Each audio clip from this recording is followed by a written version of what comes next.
देखिए, प्रधानमंत्री ने कल रात में नई पार्लियामेंट की जो बिल्डिंग तामीर हो रही है, कंस्ट्रक्ट हो रहा है, उसका जाकर उन्हें मुआयना किया। मेरा मानना यह है कि भारत के संविधान के लिहाज से हमारे मुल्क में theory of separation of powers है और सुप्रीम कोर्ट के जजमेंट के मुताबिक वो बेसिक स्ट्रक्चर का हिस्सा है संविधान के। और theory of separation of powers का मतलब ये है कि एग्जीक्यूटिव लेजिस्लेचर के काम में मदाखलत नहीं करेगा, ना जुडिशरी के, सब इंडिपेंडेंट काम करेंगे। तो प्रधानमंत्री जो है वो संविधान के लिहाज से theory of separation of powers के लिहाज से एग्जीक्यूटिव का हिस्सा हैं। अगर प्रधानमंत्री सिर्फ अकेले जाकर नई पार्लियामेंट की बिल्डिंग जो कंस्ट्रक्ट हो रही है उसका मायना करेंगे, इंस्पेक्ट करेंगे, तो मेरा मानना है वो गलत था। क्यों गलत था? क्योंकि वो theory of separation of powers के ख़िलाफ़ उनका ये स्टेप है। दूसरा, उस हाउस का जो कस्टोडियन है वो स्पीकर है, स्पीकर ऑफ लोकसभा, वो उनके साथ क्यों नहीं थे? ये ऐसी जगह नहीं है कि प्रधानमंत्री निकलकर राष्ट्रपति की रोड का मायना कर लें। प्रधानमंत्री वो कर सकते हैं, मगर जब आप पार्लियामेंट के अंदर जा रहे हैं तो पार्लियामेंट स्पीकर के तहत आता है, चाहे वो प्रधानमंत्री हो चाहे प्रेसिडेंट ऑफ इंडिया हो। वहाँ की जिम्मेदारी, वहाँ का कस्टोडियन स्पीकर है। प्रधानमंत्री अकेले क्यों गए? स्पीकर को बुलाना चाहिए था, स्पीकर उनके साथ होना चाहिए था। तो इसलिए हमने कहा कि वो theory of separation of powers के, उनका जो विजिट करना वो theory of separation of powers के ख़िलाफ़ जाता है। स्पीकर होते हैं वहाँ पर, स्पीकर को बुलाते, स्पीकर साहब उनके आने पर उनका इस्तकबाल करते। बस स्पीकर ही नहीं है तो फिर स्पीकर, पार्लियामेंट का जिम्मेदार तो स्पीकर है ना, तो स्पीकर ही नहीं है वहाँ पर। तो इसीलिए हमने कहा कि theory of separation of powers के प्रधानमंत्री का विजिट उसके खिलाफ है।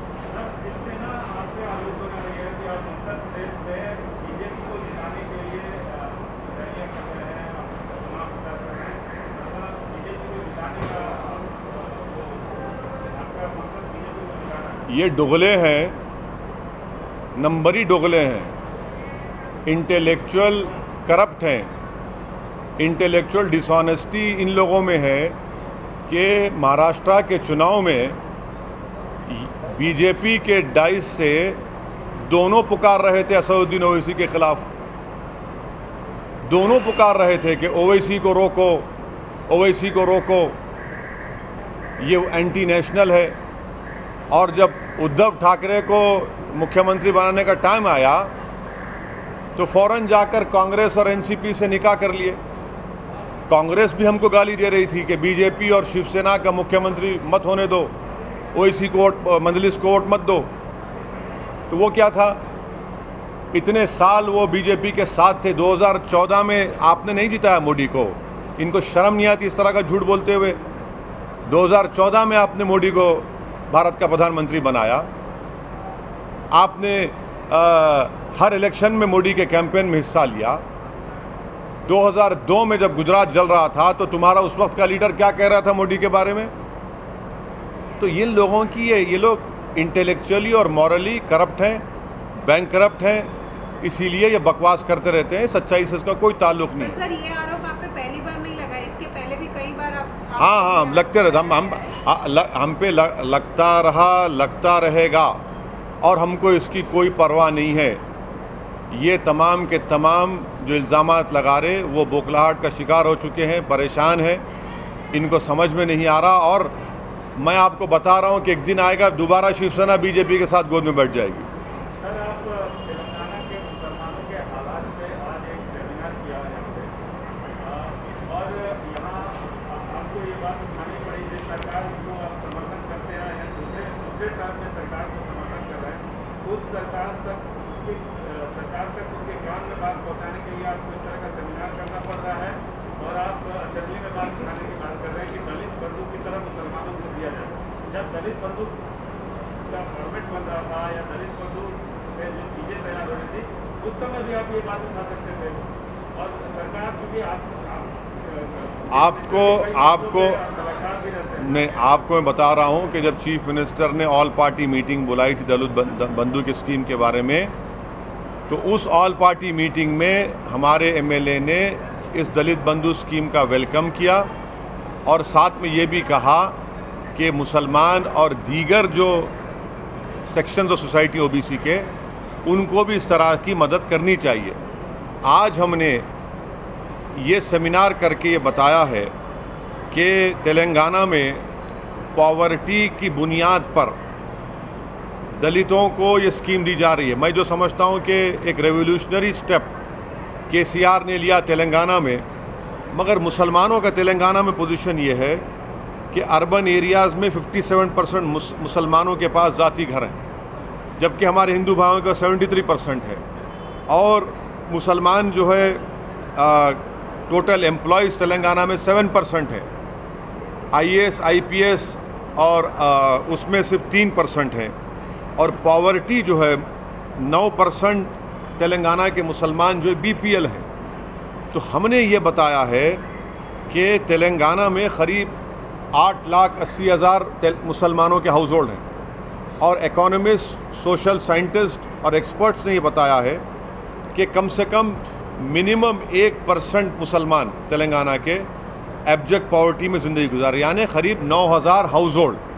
तो हमने चीफ मिनिस्टर का वेलकम किया। सीएम ने भी कहा कि और दीगर समाज के लोगों को भी स्कीम एक्सटेंड की जाएगी।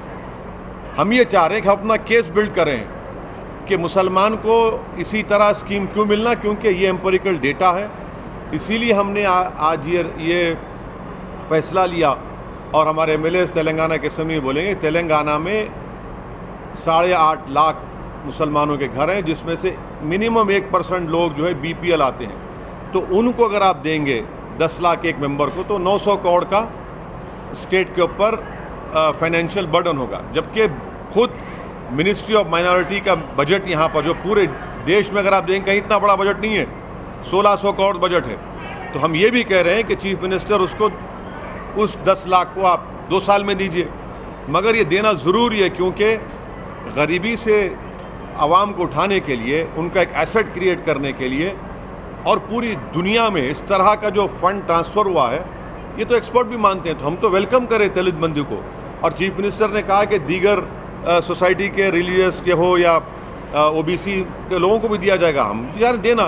तो इसीलिए हमने अपना केस बिल्डअप किया, डेटा जमा किया, इकोनॉमिस्ट को बुलाया और उन्होंने दिया। हम तो अपनी बात रखें। लेकिन आप पुरजोर तरीके से अपनी बात नहीं रखते जब जहाँ तक तेलंगाना सरकार की बात आती है।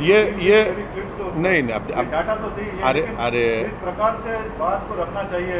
आप उन पे प्रेशर नहीं डालते हैं। अरे देखिए, पूरे देश में अगर कहीं पर 60,000 मुसलमान बच्चे रेजिडेंशियल स्कूल में पढ़ रहे हैं, बच्चे और बच्चियां, बताओ कौन से देश में कौन सी स्टेट में पढ़ रहे हैं? बताओ।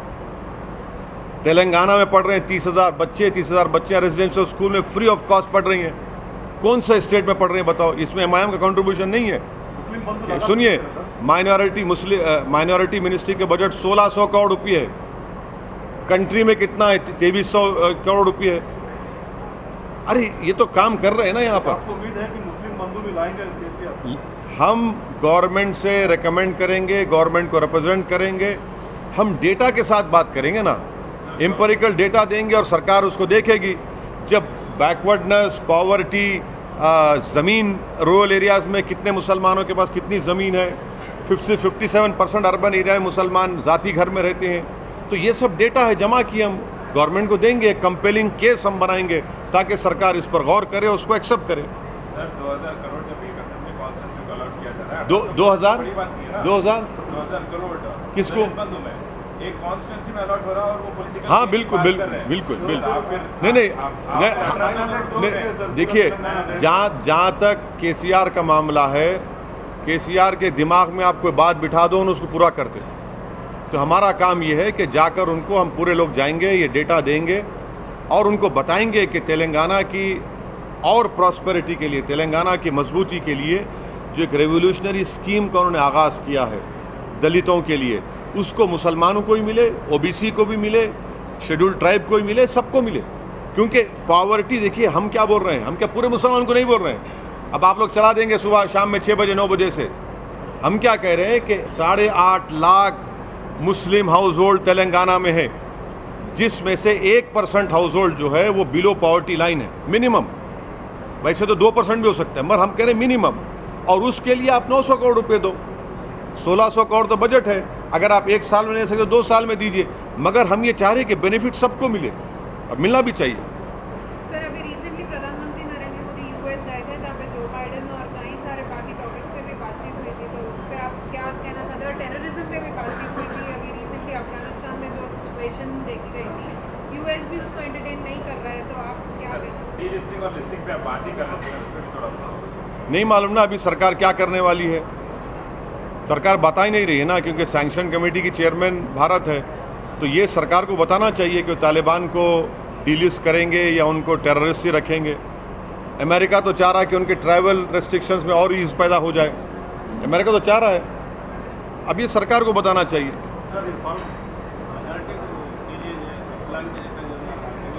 अभी देखिए, अभी आज का जो सेमिनार था वो मुस्लिम्स ऑफ तेलंगाना में दलित बंधु स्कीम के लाइन के ऊपर मुसलमान को भी, जो मुसलमानों में जो बिलो पॉवर्टी लाइन के 1% हाउस होल्ड है, मिनिमम 1% है, उनके लिए हमने सेमिनार किया। ये चीज़ को हम असेंबली में हमारे एमएलएज उठाएंगे, हम लोग जाके सीएम से मिलेंगे और उनसे बात भी करेंगे। सर, आप हर बार फार्म लॉज पे अगेंस्ट खड़े, फार्म लॉज के, और आज भारत बंद अनाउंस किया गया है, तो उस पर आप हाँ, भारत बंद में है, भारत बंद हो रहा है। करते हैं? हाँ, भारत बंद बिल्कुल कर रहे हैं, हमारे लोग कर रहे हैं, उसमें क्या बात है, बुरी बात क्या है, बिल्कुल हो रहा। अच्छा सर, आखिरी सवाल, उत्तर प्रदेश आप बहुत कल के 2 दिन आपका दौरा था, तो अभी जो कल के दौरे के बाद आपको ज़मीनी हकीकत क्या दिख रही है, ग्राउंड रियलिटी वहाँ पर क्या दिख रहा है? नहीं, ग्राउंड के ज़मीन पर तो एमआईएम का जोर है अच्छा खासा। हर जगह जहाँ हम जा रहे हैं आवाम बेलौस तरीक़े से निकल कर आ रही है, बड़ी बड़ी हज़ारों की तादाद में आ रही है। अब हमारे लिए ऑब्जेक्टिव और चैलेंज ये है कि उसको वोट में कन्वर्ट करना, तो हम उसकी कोशिश कर रहे हैं। कैंडिडेट्स की स्क्रीनिंग वगैरह शुरू कर दी है सर? अरे हर काम आपके सामने क्यों बोलेंगे, जितना बोलना है उतना बोलेंगे, जितना नहीं बोलना है नहीं बोलेंगे। सर, मौर्य जी भी अब्बाजान के बारे में कमेंट्स, हाँ, मौर्य जी से भी जब पूछा गया था अब्बाजान के बारे में कमेंट्स, वो भी मना कर रहे थे, तो आप मतलब उसी अब्बाजान के कौन पॉलिटिक्स की रहा है, कौन जो मौर्य डिप्टी चीफ मिनिस्टर है, क्या बोले वो बोल रहे कि नहीं अब्बाजान मतलब उस बात पे नहीं, हम तो विकास पे लड़ेंगे चुनाव। कौन सा विकास पे लड़ेंगे? 33 लाख यूपी के नौजवान बेरोज़गार हैं, अनएम्प्लॉयमेंट पोर्टल पे उनका नाम है। मैं इलाहाबाद से लखनऊ गाड़ी में आया, कौन सा विकास है? रोड पे खड्डे हैं और हर जगह, हर 20 कदम की रोड पर आप देखेंगे गाड़ी चल ही नहीं सकती, क्योंकि पूरा कैटल बैठा हुआ है। कौन सा विकास की बात कर रहे हैं आप, जहाँ पर 75 में से 51 ज़िलों में बच्चों की पैदाइश जो होती है स्टंटिंग होती है? कौन से विकास की बात कर रहे हैं कि 9 लाख अगर भारत में एक्यूट मैल नरिश चिल्ड्रन है तो 4 लाख यूपी में है? कौन से विकास की बात कर रहे हैं कि गंगा के ऊपर लाशें तीर रही थी कोविड के सेकेंड वेव में? कौन सा विकास के कानपुर में 75 टन ऑक्सीजन की ज़रूरत थी तो आपने खाली 17-18 टन दिए? कौन से विकास की बात कर रहे हैं जहां पर मज़हब के नाम पर मॉब लिंच किया जाता है? तो कोई विकास नहीं है वहां पर। ठीक है सर, थैंक यू।